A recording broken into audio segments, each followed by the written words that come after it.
لوگوں سے عزتیں تلاش کرتے ہو تو وہ کیا تمہیں عزت دیں گے؟ وہ تو کل اچھا کہتے ہیں، پرسوں برا کہنے لگ جاتے ہیں۔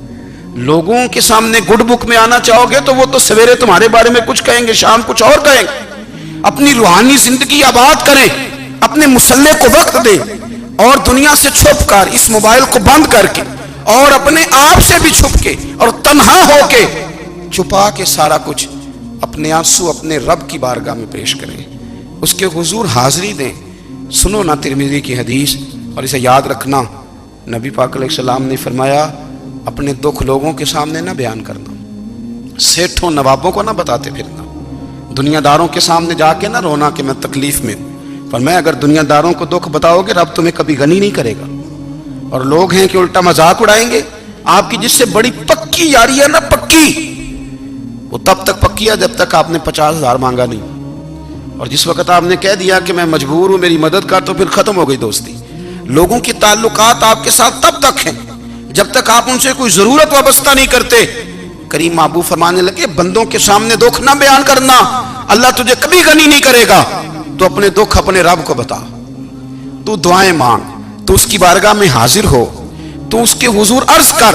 فرمایا اپنے دکھ اپنے رب کو بتا، وہ جلدی کرے یا دیر سے کرے تجھے ساری دنیا سے بے نیاز کر دے گا، تجھے کسی کا محتاج نہیں رہنے دے گا۔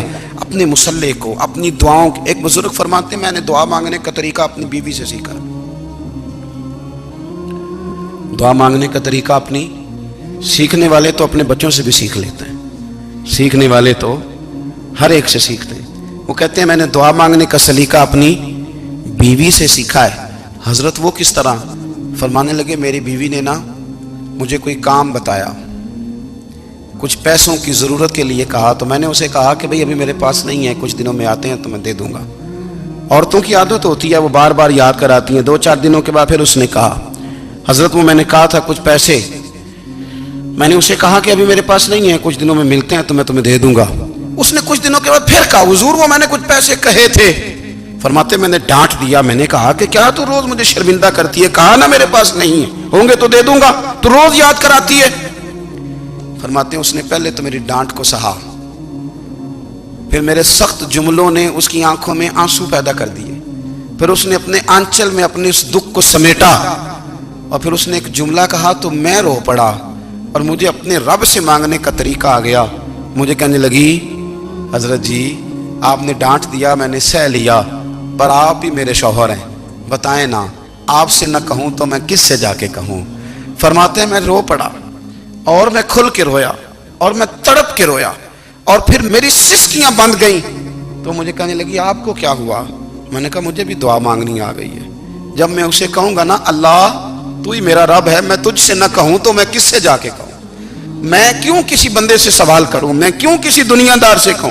میں تیرے بندوں کا، نیک بندوں کا وسیلہ لے کے، تیرے محبوب کی غلامی لے کے تیری بارگاہ میں آیا، تجھ سے نہ مانگوں تو کس سے مانگوں؟ سمجھ آ گئی ہے جب میں اس رنگ میں مانگوں گا تو پھر رب میرے اوپر بڑا ہی فضل فرمائے گا، وہ میرے اوپر بڑی رحمت کرے گا، وہ میرے لیے آسانیاں کرے گا۔ عزیز دوستو ہم اس طرح کرنے لگ گئے ہیں کہ ہم نے نا اپنے تعلقات پر اعتماد کرنا شروع کر دیا ہے۔ میرے تعلقات بہت ہیں، ہم نے اپنی دولت پر اعتماد کرنا شروع کر دیا ہے، میرے پاس دولت بہت ہے، ہم نے اپنے علم پر، اپنی شہرت پر اعتماد کرنا شروع کر دیا ہے کہ میرے پاس فلاں چیز بہت ہے۔